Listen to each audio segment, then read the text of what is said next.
Mes frères bien-aimés, toute la semaine, je me suis demandé pourquoi le Saint-Esprit tenait absolument à nous faire réentendre en plein cœur de l'été le miracle de la multiplication des pains.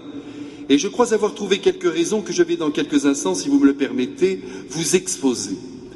Mais venons-en tout de suite à la scène évangélique qui se déroule sur la rive orientale du lac de Tibériade, en face de Capharnaüm, à l'ombre de la très belle ville de Bethsaïde, entourée de plusieurs villages plus beaux les uns que les autres, et devant lesquels une magnifique plaine s'étend. Jésus vient d'arriver avec ses apôtres, avec dans l'esprit la volonté de trouver un endroit suffisamment calme, de manière à pouvoir se reposer un peu. Car le Christ, bien qu'il soit Dieu, et les apôtres, bien qu'ils soient enveloppés de puissance divine, ont besoin de repos. Et c'est déjà là pour nous, je crois, une indication extrêmement précieuse à l'aube de ce mois d'août où, je l'espère, vous et moi, nous allons nous reposer loin des embouteillages et des poubelles et du bruit incessant qui enveloppe notre chère ville de Marseille. C'est donc entendu, mes frères, vous allez vous reposer un peu et moi avec vous. Je vous préviens, chacun sa chaise longue et chacun son bouquin. Vous voyez, mes frères, comme cet évangile nous fait déjà du bien. Malheureusement, le repos du Christ sera de courte durée, car par je ne sais quel téléphone israélien, la foule a su qu'il arrivait, et évidemment elle s'est jetée sur lui. Dès que sa barque accosta au rivage, il devint son otage, et j'imagine à présent volontiers un homme lui prenant la main pour l'aider à enjamber la barque, et un autre soulevant sa longue tunique pour qu'elle ne trempe pas dans l'eau. Quelques mètres encore pour rejoindre la plaine, et ce sont 5000 personnes qui se retrouvent devant le maître de la vie et de la mort. La prédication commence, sans doute bien plus longue que la mienne, heureux êtes-vous, car en Orient, c'est bien connu, on parle, et personne d'ailleurs ne se lasse. Et nous voilà déjà à 4 heures de l'après-midi, oui, depuis quelques heures, la foule écoute à vide la vérité qui est le Christ, s'exprimer avec l'amour que nous savons. Pendant les vacances, mes frères bien-aimés, écoutez le Christ. Je vous supplie de me croire et de me suivre. Profitez du temps qui vous est laissé pour réouvrir un des évangiles, celui que vous préférerez. Saint Matthieu pour les plus rationnels d'entre nous, qui veulent entendre résonner sans fioriture la pensée du Christ. Saint Marc pour ceux qui apprécient les récits à la fois courts et vivants, chargés de détails. Saint Luc pour les adeptes de la belle langue et de la miséricorde de Dieu qui transpire sous chaque verset. Et ou encore Saint Jean pour les plus contemplatifs d'entre nous qui désirent recevoir les secrets du Père Céleste. Qu'importe le choix que vous ferez, ce qui compte, mes frères, c'est de profiter de ce temps béni des vacances pour entendre la voix de Dieu qui murmure à nos oreilles ce qu'il attend de nous et plus encore pour nous émerveiller de la beauté de Dieu et de la destinée unique, éternelle de l'homme. Oui, mes frères, sous les versets de l'Évangile, retrouvons le sens ultime de notre vie et reprenons courage, car en ce texte sacré, la souffrance, le découragement, le désespoir n'ont jamais le dernier mot. C'est l'espérance qui gagne à tous les coups. Oh, que l'on est bête de laisser l'Évangile fermé. On lit le dernier roman à la mode, ce qui est une bonne chose, mais on oublie de lire avec plaisir le Saint-Évangile, ce qui est une très mauvaise chose. En tout cas, ce matin, sur le rivage du lac de Tibériade, la foule ne se trompe pas. Et elle écoute avec attention cet homme jeune, venu d'ailleurs, lui parler non seulement de l'éternité à venir, mais du présent qui pourrait devenir extrêmement beau s'il était irrigué par les lois de l'Évangile qui sont si libérantes et si exaltantes. Maintenant, mes frères, il est 5 heures, c'est l'heure du thé, mais il n'y a rien à boire et rien à manger. Et Jésus observe les visages des uns et des autres. Et en mesurant leur pâleur, il s'inquiète pour ces hommes, pour ces femmes qui depuis le matin n'ont rien mangé. Oui, mes frères, le Christ s'inquiète, car il est un bon père et par conséquent son amour a les couleurs de l'amour maternel. Il s'inquiète de cet homme, de cette femme qu'il voit pour la première fois devant lui, car tous ces êtres lui sont inconnus. Prenons bien conscience de cette vérité, il n'a jamais vu ces gens. Et pourtant il vibre pour eux, il compatit à leur manque. En lui grandit alors l'intention de les aider, de les soutenir et même de les nourrir. Mes frères, nous aussi cet été, nous allons croiser des inconnus sur les routes, dans le camping, dans l'hôtel, sur la plage ou dans le village où nous allons nous rendre, sur les bancs d'une église ou à la table d'un restaurant. Je ne vous dis pas ici de payer l'addition de la table d'à côté, mais je vous dis d'être sensible à la présence de ces êtres inconnus et de leur dire un petit bonjour ou encore de leur envoyer un petit sourire, et cela au fond ne coûte rien. Allons-y mes frères, faisons cet effort, car il faut bien reconnaître que souvent, devant l'inconnu que nous croisons et qui est en difficulté, nous passons notre chemin. Ainsi est la nature humaine, toujours encline à l'égoïsme, poussant l'homme à construire son petit nid sans se préoccuper du nid d'en face. Vous allez me dire qu'on ne peut pas aider tout le monde, et vous avez raison de le penser. Cependant, ce n'est pas parce que nous ne pouvons pas aider tout le monde que nous ne pouvons pas aider quelqu'un. Mais passons et revenons à l'attitude exemplaire du Christ. Le voici maintenant qui se tourne vers ce cher Philippe pour lui demander la bouche en cœur, c'est le cas de le dire, où il serait possible d'acheter du pain pour que tout le monde ait à manger. Ici, ne croyons surtout pas que Jésus est en train de demander conseil à son apôtre. Il est tout simplement en train d'éprouver la foi de son apôtre. Et Philippe, qui, comme vous le savez, a plutôt un tempérament assez candide, va répondre avec beaucoup de bon sens, mais Seigneur, vous n'y pensez pas. 200 deniers ne suffiraient pas pour que tout le monde mange à sa faim. Et Philippe a d'ailleurs bien raison. Un denier à l'époque du Christ, mes frères, c'était déjà une sacrée somme, car cette monnaie, en argent, correspondait au salaire d'une journée de travail. Là, nous voyons, mes frères, qu'il aurait fallu une petite fortune pour nourrir cette foule de 5000 personnes. Pendant que le Christ dialoguait avec Philippe, André, qui lui est l'homme pratique de la troupe, il faut le savoir, il est passé dans les rangs pour voir si certaines personnes n'avaient pas avec elles un peu de nourriture. Malheureusement, personne n'avait rien, sauf un jeune homme, pas folle la jeunesse, qui avait pris dans son sac 5 pains d'orge. C'était sans doute de tout petits pains ronds, bien moelleux, et vous savez que l'orge contient énormément de glucides, et par conséquent, il est source d'énergie, et ça tombe bien, écoutez bien le docteur Michel Marie. Mais ce grand jeune a aussi dans sa besace quelques poissons, avec son phosphore, qui, comme nous le savons, agit de manière bénéfique sur la mémoire. Ainsi, l'enseignement du Christ ne sera plus oublié. C'est donc ici la jeunesse qui va sauver la situation. Et Dieu a voulu qu'il en soit ainsi. Et c'est la raison pour laquelle, mes frères, je vous en supplie, pendant cet été, estimez la jeunesse. Regardez-la dans les yeux, donnez-lui de l'importance, même si parfois elle vous agace avec ses choix, avec ses goûts. Dites-vous qu'elle peut aussi vous apporter quelque chose, car si parfois, comme disait Jean Cocteau, la jeunesse est injuste parce qu'elle se défend contre l'invasion de personnalités plus fortes que la sienne, elle peut, malgré son inexpérience et même son arrogance, éclairer notre route et trouver des solutions que nous n'avons pas trouvées nous-mêmes. Et s'il est vrai aussi, vous connaissez le proverbe, que la vérité sort de la bouche des enfants, cela signifie peut-être que la jeunesse peut aussi nous sauver. Faisons-lui donc une place cet été dans notre admiration.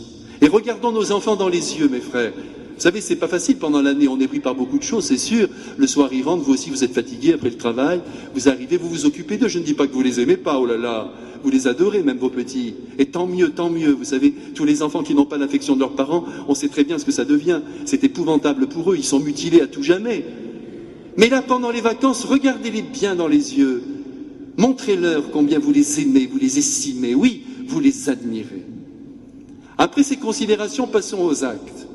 Jésus fait signe à la foule de s'asseoir sur les prés d'herbes fraîches, ce qui laisse penser que nous sommes au printemps ou en été.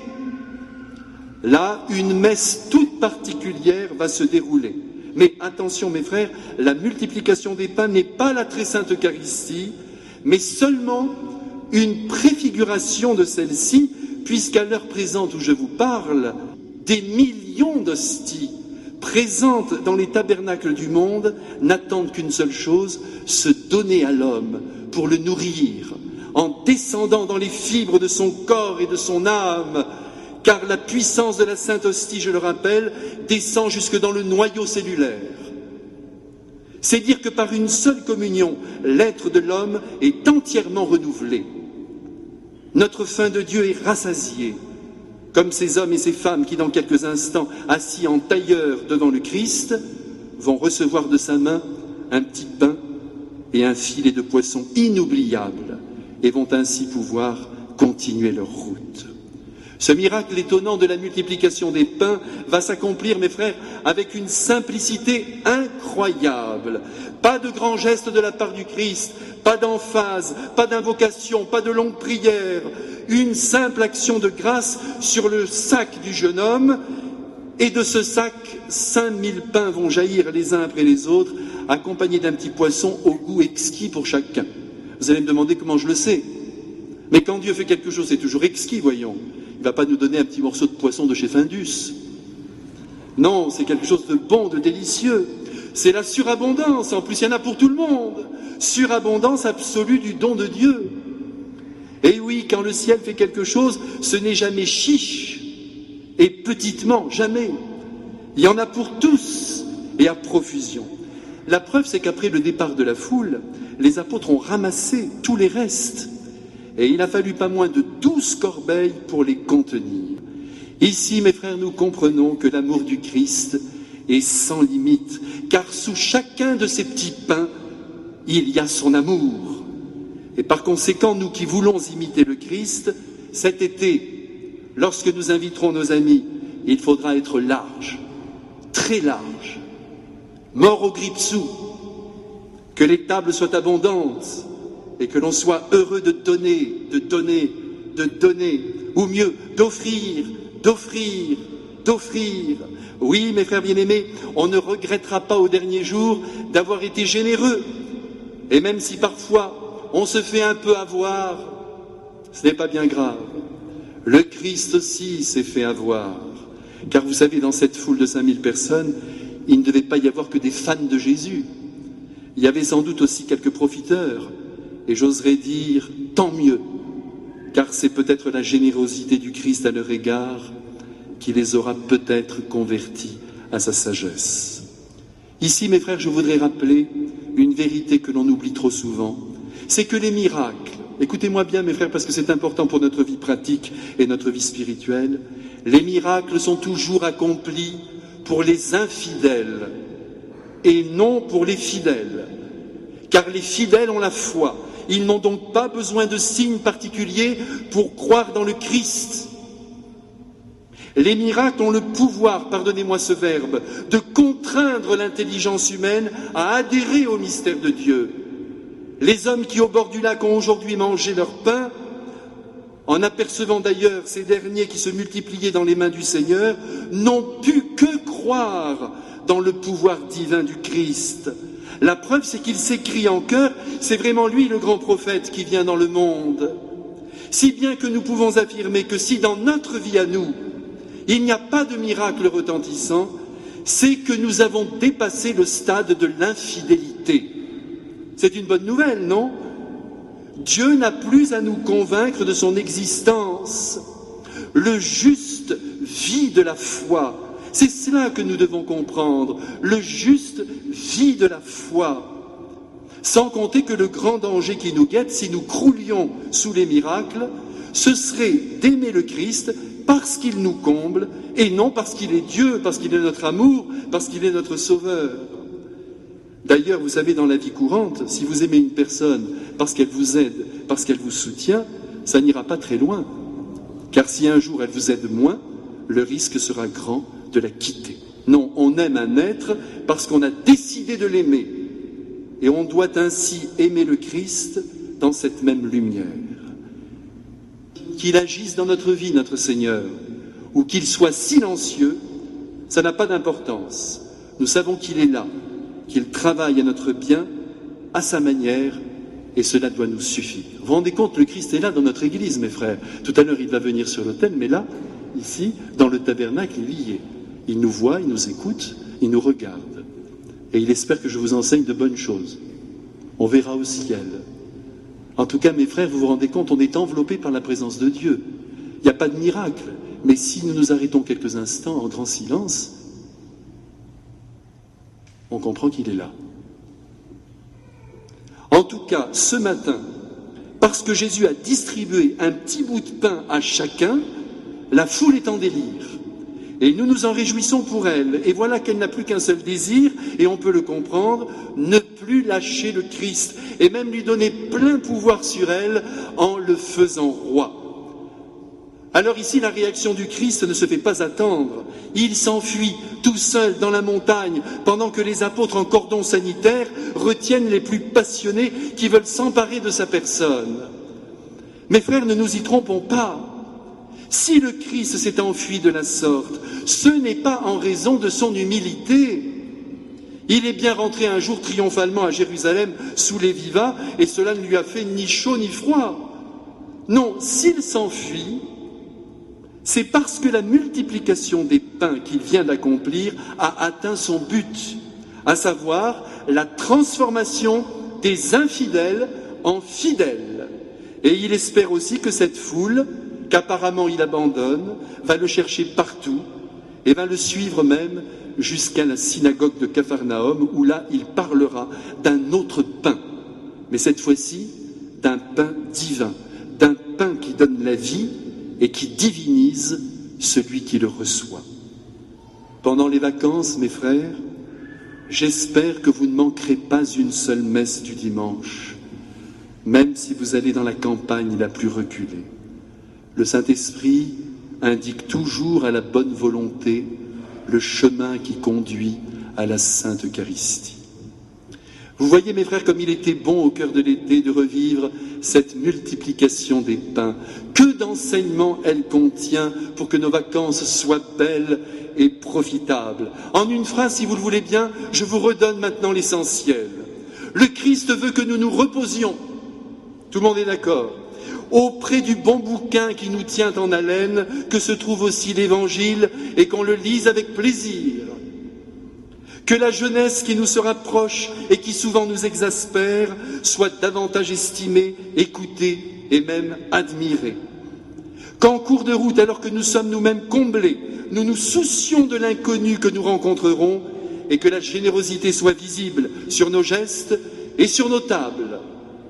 Enfin, que la foi, c'est-à-dire la confiance éperdue en Dieu notre Père, malgré son silence apparent, irrigue nos journées et nous pousse à ne pas négliger l'Eucharistie dominicale. Et voilà, mes frères, tout est dit, il faut bien que je m'arrête. Jésus, Marie et moi, nous vous souhaitons de bonnes vacances.